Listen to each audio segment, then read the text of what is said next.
Hello, everyone. Karen Glasser here, and welcome to this episode of The Passion Point. This is the show where we follow passionistas from all around the world who are following their passion, making a living, doing what they love. And today we have a very special guest. Her name is Cynthia Mazzaferro.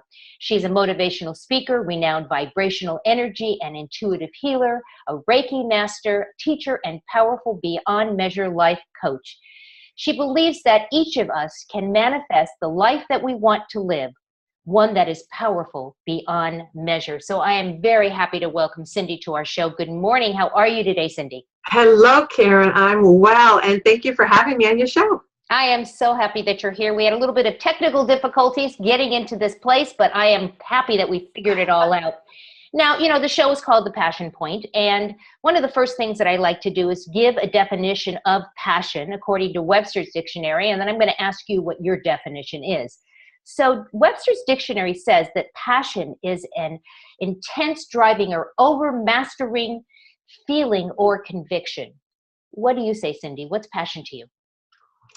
Passion to me is really doing things that make you feel alive, that really resonates with joy and having an impact on other people's lives in the world.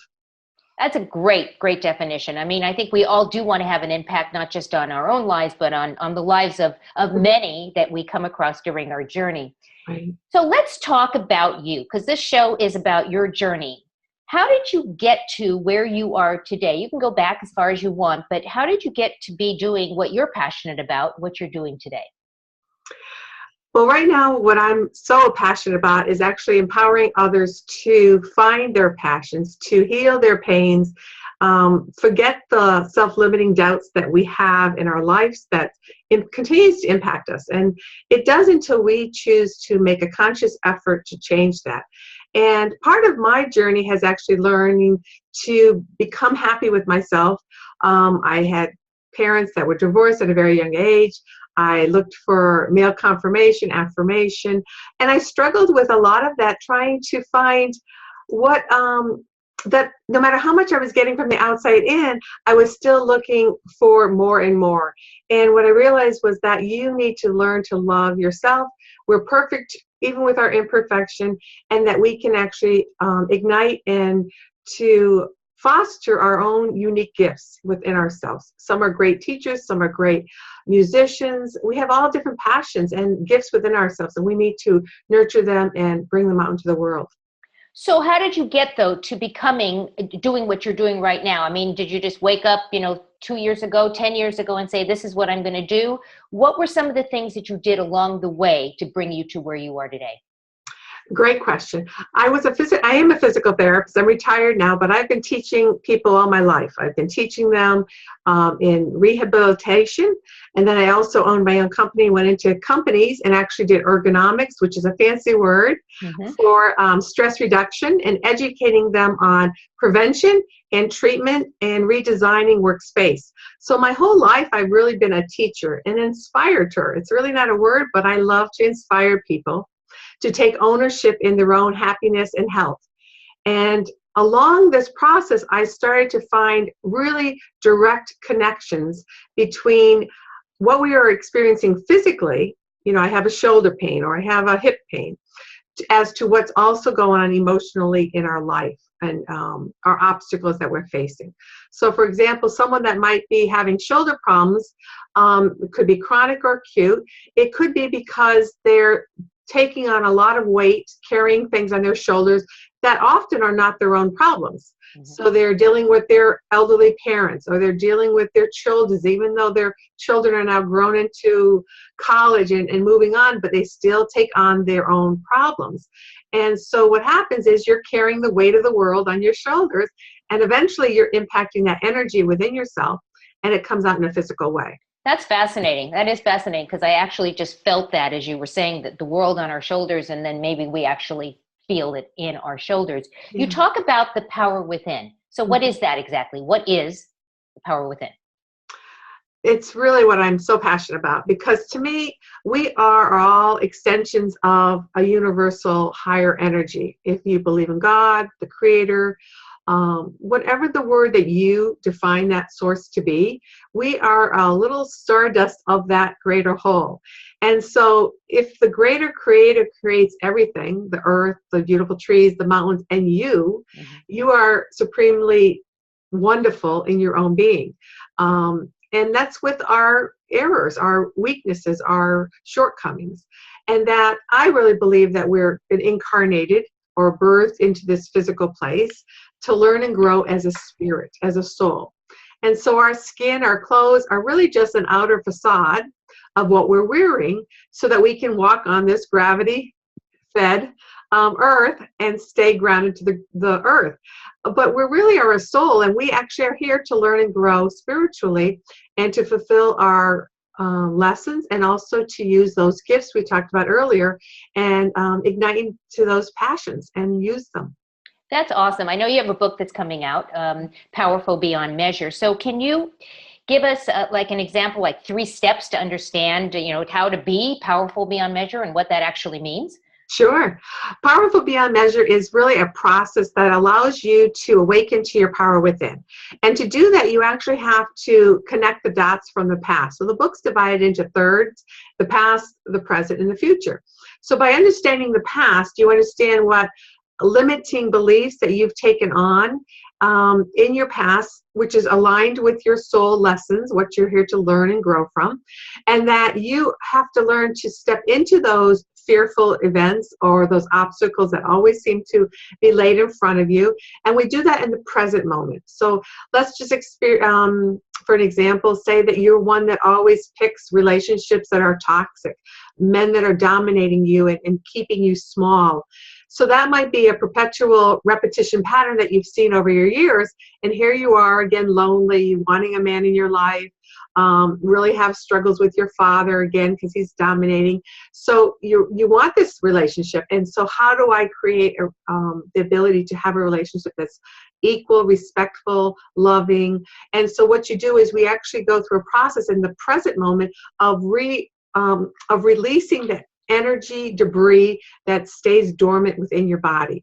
And see, what happens is when you're young, this energy is inside you. It stays somewhere in your body. It could be your throat, your stomach, if it's a power areas, typically your solar plexus region that we hold that. You might have stomach problems, herniations, things like that. So when you start to actually eliminate that energetic debris that's been within you, and there's many ways to do it in the book, you actually release that energy so it's no longer present in the present moment. And you learn how strategies and practical ways, really simple ways to actually engage yourself in the present moment, that you start to feel more powerful. You have this power within yourself that a man does not equate how I should stand, how tall or how small I should be. I choose to stand and be present in the way I want to, not the way Karen, the way I want to, or any way any man wants you to. And when you start to resonate and vibrate that energy level, you'll start to be more loving or see yourself more loving, and then others will see you more loving too. So there's a matching of energies. We've all heard of law of attraction, where you have to create that inner power, that inner energy that will be met in your outside world. And of course, then you go into the future, and we just expand on that as well. So it sounds like the first step would be just to figure out what that negative energy is, right? The first step. And the second step would be to address it, to release it and to heal it, and there's many ways to do it. And it's usually not just one thing. So maybe the first might be in that situation would be trust. I don't trust anyone. I don't trust men. I don't trust women. I don't trust work. I don't trust I'll have a house. So it might be more of the trust issue. Then you have to break down, well, why is it that you didn't feel your trust? Because maybe trust was taken away when you were a child. So just because as a 5-year-old you didn't feel it, doesn't mean that you as an adult woman who works, who has a job, educated, doesn't mean that they can't trust their environment. So it's learning to really trust yourself, to find that power within you that really makes you powerful beyond measure. We make ourselves small, not the person outside of us. And when we take that ownership, Karen, it allows us to be powerful. No one creates your power, Karen, but yourself, right? Right. Absolutely. Totally agree with that. And when a lot of people don't like that, they'd rather go to the doctor and get a pill to feel healthy. And what's amazing is that you get to create your own health. You get to create your energy and vivaciousness and happiness in life. And when you take that responsibility on, your life will change in every way possible. Well, I really like that concept of taking responsibility for ourselves. I mean, it's very easy to say that it's somebody else's fault, or that somebody else made me do it, or it's happening to me, or why, when the reality is what you're saying. Once we start taking responsibility for us, it's not about other people. It really is about us. It's a reflection of, more than anything else, on us. So what would you tell somebody that you meet that says to you, Cindy, I've lost my passion, because you really work in the world of passion. What would you say to somebody that says, I've lost my passion, or I don't even know what my passion is? How am I supposed to find my passion at this point? What do I do next? That's a great question. Just even saying you don't have a passion, you don't know what it is a first step, because what it also is saying is that you want a passion. You have a desire to be interested in something. And so then I would say, so what's 2 or 3 things that makes you come alive, that makes you feel really special or happy? Or what's the last time you felt the happiest you've had in years? And maybe it was when you were singing in a religious choir group, or a professional choir group. Or maybe it was when you were with your grandchildren and now they're all grown up and you don't have your grandchildren around. Is it the children that you love, or is it being part of with the family that you want to be? So if it's just children, maybe you choose to volunteer at schools. So it's really starting to explore, have fun exploring what makes you feel alive. What is it that you want to do? And it could be when you're 80, it could be when you're 20. Age is not a determination as to when your passion stops, because we are all passionate people. I mean, that's what emotions, passions, interests is what makes us come alive. And so if you don't have something and you're afraid to do something, you're actually causing an inner death, because, we're like children. Even if we're 80, we still have that childlike awe of what we'd like to do. Right. I was speaking with someone just the other day who's 84 years old, and I said, what would you love to do? She goes, I'd love to go on an archaeological find. I said, wow, that's wonderful. Me too. I'm going to go with her. I said, well, that sounds wonderful. And she goes, yeah, but I can't go to all the desert countries and this and that. She goes, someone in the group said there's one in New York. And she goes, there's other places, we limit our potential, and we don't need to. And so I encourage you to open yourself up to opportunities and ask yourself, what would make me feel alive? What would make me feel I'm excited every morning to wake up to go do? Right. So, I mean, you have got a book coming out. We talked about that. And you also have, I understand, an internet TV show. What's it called, and how can people, plug into that? Well, I have a couple different shows I'm doing. I'm actually coming out of one and going into another. So the shows, I'm not really sure exactly the last one I'm going to be involved in, but you can find that out on my website, www.cynthiamazzaferro.com. And I'm on Facebook, The Power Within, Cynthia Mazzaferro, and you'll be able to find all those interviews there, the links, and I'd love to have you stop by. That'll be great. I know you have a summit coming up. I do. Tell us a little bit about that.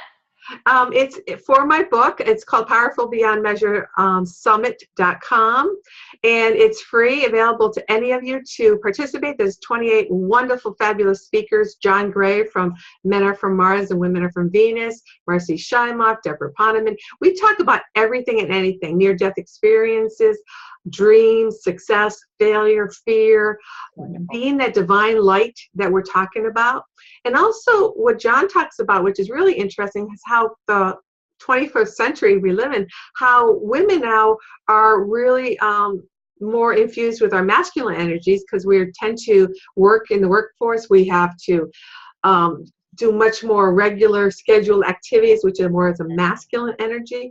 And what that does is it actually suppresses our estrogen.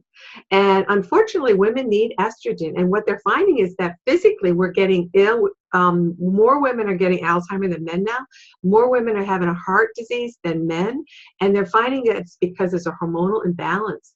And so as women tend to try to balance both spectrums of being the wife, the mother, and the often the breadwinner, sometimes they're the stronger breadwinner, but we try to balance everything, and it really is impacting us on a negative way. So if you go to the summit, you'll hear a lot more about that. Again, powerfulbeyondmeasuresummit.com. Right. And our viewers, I just, as you know, all of our interviews, if you look directly below, it has a link to the summit, it has a link to the book, it has all the different ways that you can get in touch with Cindy. I love quotes. Quotes are like, you know, I look at them in the morning to see if something resonates with me, to kind of guide me through the day. And here's a quote I'd like to share with you. And it is, it doesn't even actually have an author. So obviously, oh, actually it does, sorry. Travis McGashin. He's an entrepreneur and web strategist. And he says, purpose may point you in the right direction, but it's passion that propels you. I love that quote.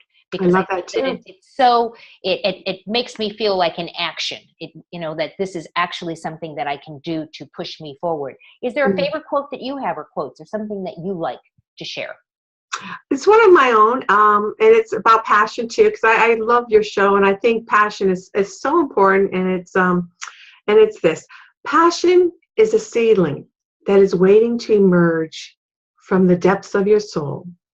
And when you allow your seedling to burst through to the sun, your light will be shown to the world. Oh, that's beautiful. I can actually see a picture as you are saying that. That's really beautiful. Okay, so here's a question for you, and I like to ask my guests this. If you could spread passion dust on anyone, anywhere in the world, and I'm no limitations, who or on whom might you spread it, and what would you hope to accomplish? Interesting. And you said only one person, or could it be more of a stretch? It could be a group, it could be one, anything you want, no limitations whatsoever. Well, I live in the United States, so with all our unrest, and I won't even call it political unrest, because we have media unrest, we have Democratic, Republican, so much unrest, and cultural, I would say I would like to sprinkle it amongst all the Washington, D.C., because they're our decision makers, for them to realize that their job is to ignite the country's passion, to find harmony and balance, success, and what we stand for. Yeah, opportunity, freedom. That's lovely. I like that. I know you have a free gift for all of our listeners. What's the gift? And I know we're going to be sending them over to your website, but what is the gift? What are you giving us all? Great. One of the things I use in my book is a wonderful heart healing meditation. And it's really integral in the first part of the book, because it helps you release that emotional debris we talked about. And so it's free for you anytime. You can just go to this link. It's my name, CynthiaMazzaferro.com/heart home of healing meditation. And it's free forever, evergreen there for you. I encourage you to go there and listen to the audio. It will guide you through all the 4 chambers of your heart. And with each chamber, you release more of that emotional debris. So it's very healing. I love that. And if you weren't sitting there taking notes and writing down, don't worry about it. The link's directly below that. That's great. Thank you, Karen. So, Cindy, any last thoughts that you really want to share with our audience that you really didn't get a chance to touch upon? I want to make sure that we get the real you in front of our audience. I think what I would like to encourage everyone, no matter how you're feeling today, even if you say you're okay and you're happy, there's more to just being happy. It's living a life that you're aligned with energy flow, the universal flow, where miracles come to your life daily, and that it allows you to open up to that. And not to just keep plugging my book, but what makes my book more universal or impactful is that it actually creates it. It's not just, a lot of the other transformational books, that it really creates changes in your life. And every time you read it, it's another miracle unfolds. And you deserve the ultimate best. And your happiness is dependent on only one person, and that is you. Amen. You hold all the keys. Amen. I love that. Cindy, I want to thank you for being on with us today. I know that you lead a very busy life, as do so many people out there these days. I think we're so busy being busy, but I want to thank you for taking time to be on with us. And I want to thank our viewers, because we know that you have a choice as to how you're going to spend your time. And we are so appreciative that you chose to spend it with us today. So I want to thank you again. And we hope that you will join us next time on the next episode of The Passion Point. Thank you, everyone. Bye-bye. Bye.